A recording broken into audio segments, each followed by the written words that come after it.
জন্মদিন হোক কিংবা যে কোনো অনুষ্ঠান, খুব সহজভাবে বাড়িতে কিন্তু এরকম চকলেটি স্পঞ্জি কেক বানানো খুবই ইজি। যে কেউ এটা বানাতে পারো। দেখতে যেমন সুন্দর, খেতেও দারুণ, আর খরচও কিন্তু খুব কম হয়।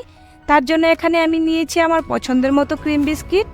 তোমরা চাইলে কিন্তু তোমাদের যে কোনো পছন্দের মতো ক্রিম বিস্কিট এখানে নিতে পারো। তার থেকে ক্রিমটাকে আলাদা করে রেখে দেব। সবগুলি ক্রিম আলাদা করে নিয়েছি।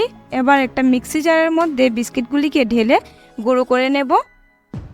এবার বিস্কিটের গুঁড়োর ওপর দিয়ে দেবো হাফ কাপ দুধ, দিয়ে ভালো করে মিক্স করে নেব। এখানে নিয়েছি আমি বেকিং পাউডার বা ইনো, যে কোনো একটা কিন্তু দিতে পারো। আমি বেকিং পাউডার দিয়েছি, তোমরা চাইলে কিন্তু ইনোও দিয়ে এটা বানাতে পারো।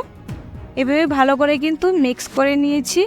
এবার নিচে একটা পেপার দিয়েছি, দিয়ে একটা বাটির মধ্যে কেকের ব্যাটারটাকে ঢেলে নেব। ঢেলে নিয়েছি। এবার তাওয়াটা গরম হয়ে গেলে তার মধ্যে স্ট্যান্ড বসিয়ে এবার কেকের পাত্রটা বসিয়ে দেব, দিয়ে ঢাকা দিয়ে দেব। 30 থেকে 45 মিনিট পর এটা উঠিয়ে দেখলাম কেকটা কিন্তু বেক হয়ে গেছে। এবার নামিয়ে নিয়েছি। ওপর পাশে বিস্কিটের যে ক্রিমটা ছিল ওটাকে চামচের সাহায্যে কিছুক্ষণ এভাবে ফেটিয়ে নেব।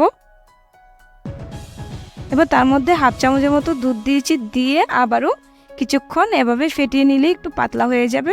এবার রেখে দেবো। কেকটা ঠান্ডা হয়ে গেছে। এবার এটাকে এভাবে উল্টে ঢেলে নেব। উপর থেকে পেপারটা এভাবেই সরিয়ে নেব। দেখো কেকটা কিন্তু খুব সুন্দরভাবে বেক হয়েছে আর খুবই স্পঞ্জি হয়েছে।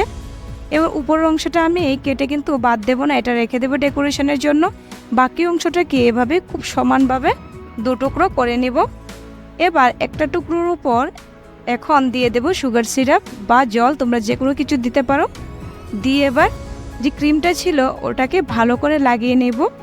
এবার তার উপর কেকের অপর টুকরোটা দিয়ে দেব, দিয়ে উপর থেকে চকলেট গলিয়ে এটাকে ভালো করে কিন্তু কোট করে নেব।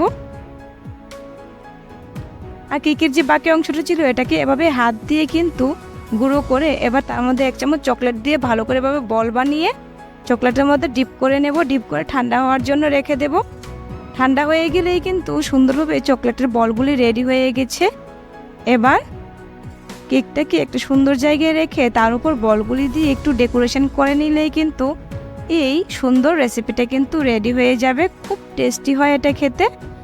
এমন ওই মজাদার রেসিপি পাওয়ার জন্য অবশ্যই আমার চ্যানেলটাকে সাবস্ক্রাইব করবে, আর ভালো লাগলে কিন্তু লাইক করবেন এবং শেয়ার করতে ভুলবে না। ধন্যবাদ।